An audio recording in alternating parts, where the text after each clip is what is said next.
Boston's architectural history begins on a peninsula. In 1630, English Puritans established their settlement on a narrow landmass extending into Massachusetts Bay, surrounded by water on three sides and connected to the mainland by a thin neck of land. This geography determined the city's earliest form. The peninsula offered natural harbor protection and defensive advantages, but it also imposed limitations. With roughly 800 acres of buildable land, early Boston grew dense rather than expansive. The first colonial structures reflected English building traditions adapted to New England conditions. Timber frame construction dominated the 17th century landscape. Wood was abundant in the surrounding forests. Settlers brought knowledge of post and beam techniques from their homeland. These early buildings featured steep gabled roofs to shed heavy snow, central chimneys for heat retention, and small casement windows. The street pattern emerged organically, following cattle paths and shoreline contours rather than planned grids. This created the winding lanes that would characterize Boston's oldest neighborhoods. By the early 18th century, prosperity from maritime trade transformed building practices. Brick gradually replaced wood as the preferred material for substantial buildings, particularly after devastating fires demonstrated wood's vulnerability. Georgian architecture arrived from England, bringing symmetry and classical proportions to Boston's streetscape. Three-story brick townhouses appeared along commercial thoroughfares, their facades organized around central doorways with evenly spaced windows. Public buildings adopted this formal vocabulary.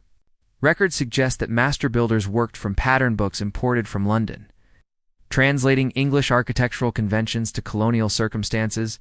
The Revolutionary period brought disruption, but little immediate architectural change. When building resumed after independence, the federal style emerged as the new republic's architectural expression. This refined version of Georgian design featured more delicate proportions, elliptical fanlights above doorways, and attenuated columns. Beacon Hill became the premier example of this aesthetic, with brick row houses arranged along gaslit streets, creating a coherent residential district that architectural historians note represents one of the finest concentrations of federal architecture in America. The early 19th century witnessed Boston's first major expansion beyond its colonial boundaries. Population growth created pressure on the cramped peninsula. Beginning in the 1820s, developers undertook massive landfilling projects, literally creating new ground from tidal flats and marshes. The South End and Back Bay neighborhoods arose on filled land, transforming Boston's geography. The Back Bay development, beginning in the 1850s, represented systematic urban planning on an unprecedented scale for Boston. Unlike the organic growth of earlier neighborhoods, Back Bay followed a regular grid of parallel streets intersecting broad avenues. Rows of brick and brownstone townhouses created uniform streetscapes, their facades displaying mansard roofs, bay windows, and ornamental ironwork in the Victorian styles that dominated American cities during this period. Industrial growth during the mid-19th century altered both the city's economy and its built environment. The expansion of rail lines brought new materials into the city more efficiently and connected Boston to regional markets. Population increased rapidly, intensifying demand for housing. Triple-decker houses, a distinctive Boston building type, appeared throughout inner neighborhoods during the late 1800s and early 1900s. These three-story wooden structures provided separate apartments on each floor, maximizing housing density on narrow urban lots while maintaining some characteristics of single-family homes. The late 19th century introduced new technologies that changed how buildings could be constructed. Cast iron and later steel framing allowed greater heights and larger window openings. Passenger elevators made upper floors desirable. Boston's financial district began its vertical expansion during the 1880s and 1890s.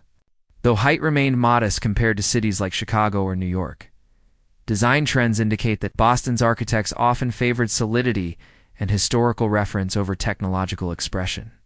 Many early tall buildings incorporated Romanesque revival elements, with heavy masonry facades, rounded arches, and rusticated stonework. The early 20th century brought professional urban planning to Boston. Beaux-Arts classicism influenced institutional and civic buildings during this period. Formal symmetry, monumental scale, and classical ornament characterized courthouses, libraries, and academic buildings.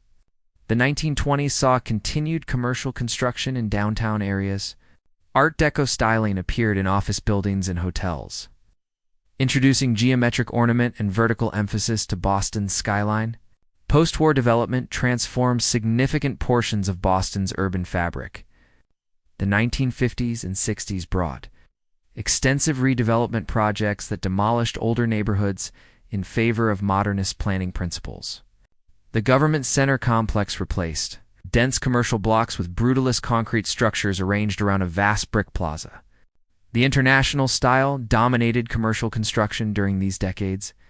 Glass and steel curtain walls replaced masonry facades on new office towers. Preservation movements gained strength during the 1960s and 70s as reactions against demolition and modernist redevelopment. Historic neighborhoods received protection, establishing guidelines for renovation and new construction. This preservation framework influenced how older districts could change while maintaining architectural character. Late 20th century construction introduced greater stylistic variety, with new buildings often responding to the scale and character of surrounding structures.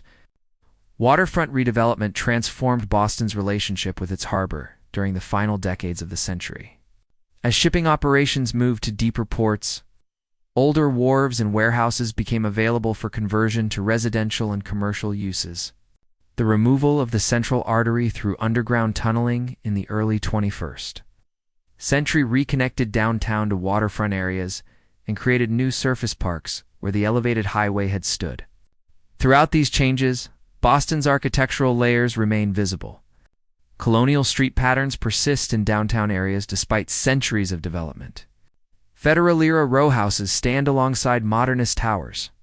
19th century neighborhoods maintain their essential character beneath updated surfaces.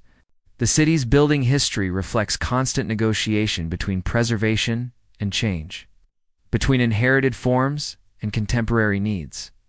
This accumulated architecture, representing nearly 4 centuries of construction, continues to define Boston's physical identity and shapes how its residents and visitors experience urban space.